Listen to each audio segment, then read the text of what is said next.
Picture this. It's 3 a.m., and your mind is racing through every possible way tomorrow's presentation could go wrong. Sound familiar? You're lying there, exhausted, but your thoughts won't stop spinning. What if I mess up? What if they think I'm incompetent?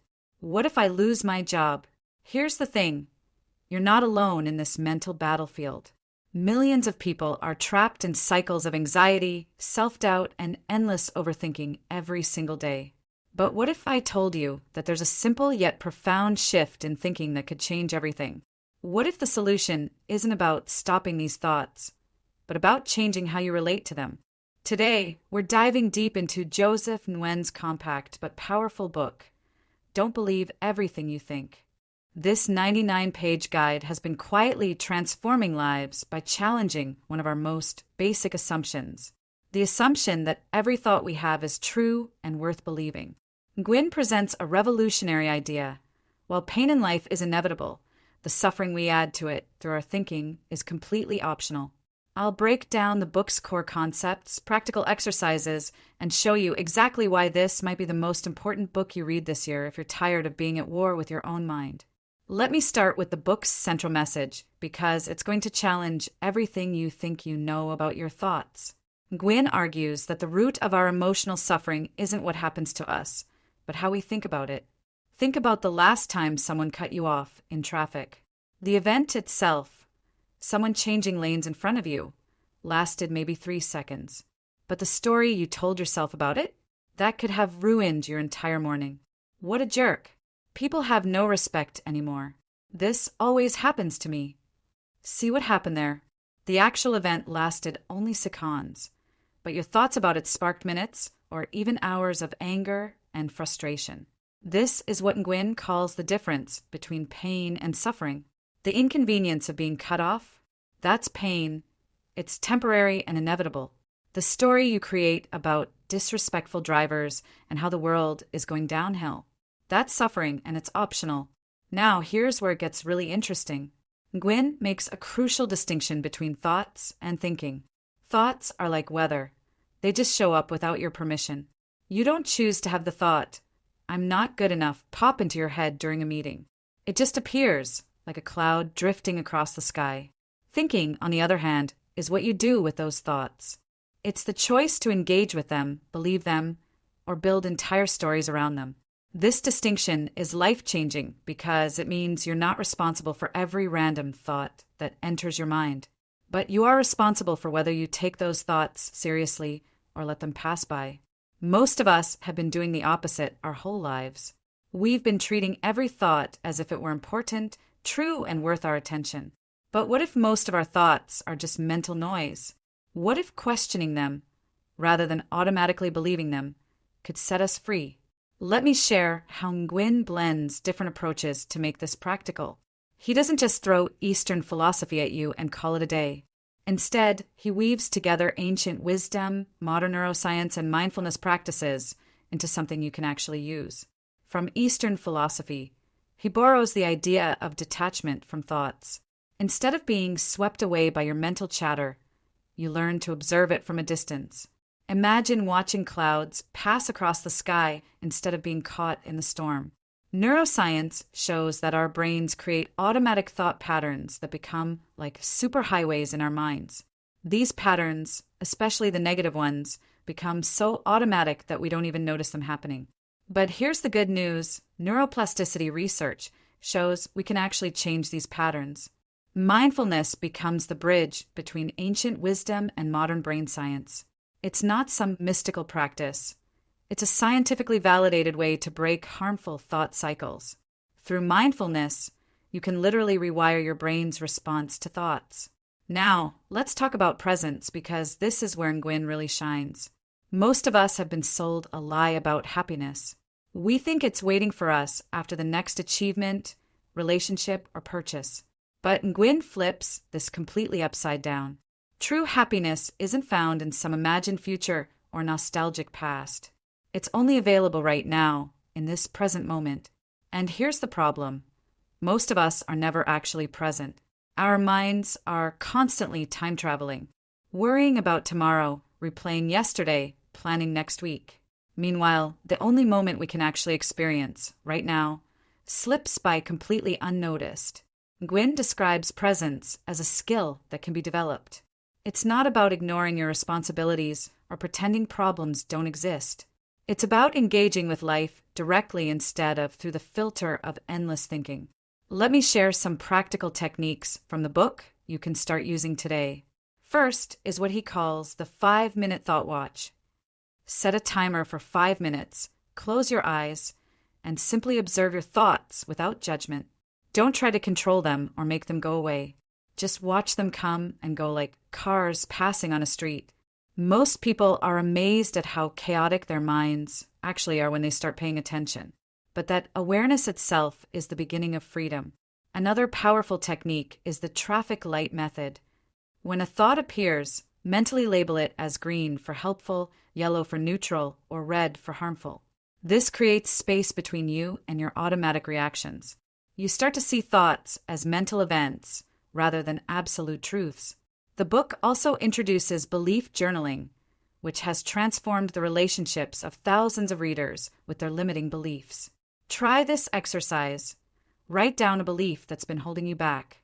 Something like, I'm not creative, or I always mess things up.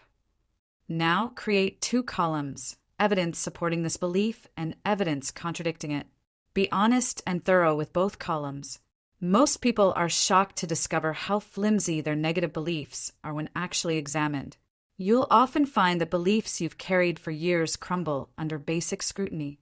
For detaching from negative thoughts, Nguyen suggests giving the critical voice in your head a silly name. When it starts with the usual criticism, you can say, thanks for sharing, drama queen, or whatever name you choose. This instantly reduces the thought's power because you're no longer taking it so seriously. He also recommends the thought balloon visualization. Imagine placing each disturbing thought on a balloon and watching it float away. Physical gestures, like actually looking up, make this technique even more effective. Now, let's address the book structure because it matters to busy people. At just 99 pages, this isn't one of those 300-page self-help books filled with fluff. Nguyen respects your time by cutting straight to what works. Most readers finish it in under 2 hours, less time than watching a movie. But don't mistake brevity for simplicity. The concepts are deep, but Nguyen presents them in plain English, free of academic jargon. Each psychological concept gets a clear definition, real-world examples that make you think, I do that, and simple techniques to catch yourself in the act. The book has received mixed reviews, so let me be honest about both the praise and criticism. On the positive side, readers consistently report profound shifts in how they handle anxiety and negative thinking. Mental health professionals have endorsed its accessible approach to cognitive restructuring. Many people describe having aha moments while working through the exercises. However, some critics have pointed out issues with the writing style, calling it choppy or repetitive at times. Academic reviewers have noted that Nguyen sometimes oversimplifies complex psychological concepts. The book also lacks extensive research citations that readers of psychology-based books expect. The spiritual undertones have created a divide among readers. Some love the integration of Eastern philosophy, while others find the metaphysical claims distracting or unscientific. So who benefits most from this book? If you're someone who struggles with anxiety and self-doubt, this book speaks directly to you. It acknowledges the real pain of anxiety while offering practical tools that actually work.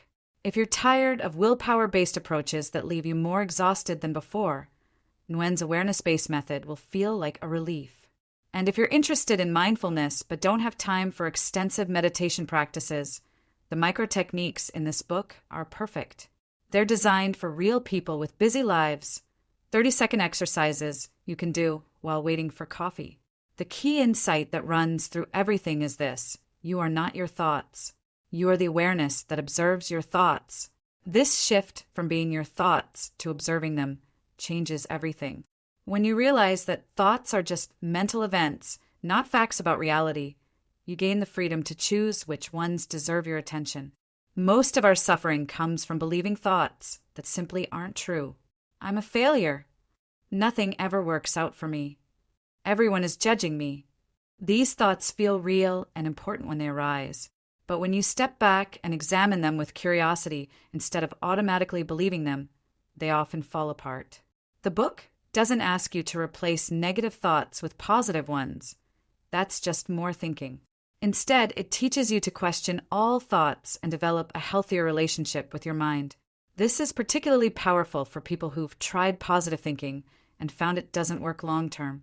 Because the goal isn't to control your thoughts, it's to stop being controlled by them. Here's what I want you to remember from today's discussion. Your thoughts are not facts, and you don't have to believe everything your mind tells you. The difference between pain and suffering isn't just philosophical. It's practical wisdom you can apply immediately. Pain happens to all of us, but the extra layer of suffering we add through our thinking is completely optional. Joseph Nguyen's "Don't Believe Everything You Think" offers a simple but profound shift in perspective. Instead of fighting your thoughts or trying to think more positively, you learn to step back and observe them with curiosity. This creates space between you and your automatic reactions, giving you the freedom to choose your response. Whether you're dealing with anxiety, self-doubt, or just tired of being at war with your own mind, the principles in this book can help. The techniques are practical, the insights are profound, and at just 99 pages, it respects your time. If this video resonated with you, hit the like button and let me know in the comments which concept from the book you found most helpful. Have you tried questioning your thoughts instead of automatically believing them? I'd love to hear about your experience. And if you want more book reviews and insights about mindful living, subscribe and ring the notification bell. Remember, the next time your mind starts spinning stories about why something is terrible or why you're not good enough, pause and ask yourself, is this thought actually true, or is it just mental weather passing through? That simple question might be the beginning of your freedom from unnecessary suffering. Thanks for watching, and I'll see you in the next video. If you enjoy thoughtful reflections like this, I also write about book reviews, mindfulness, and purposeful living on my blog, The Zen Journal. The link is below. Thank you once again for watching.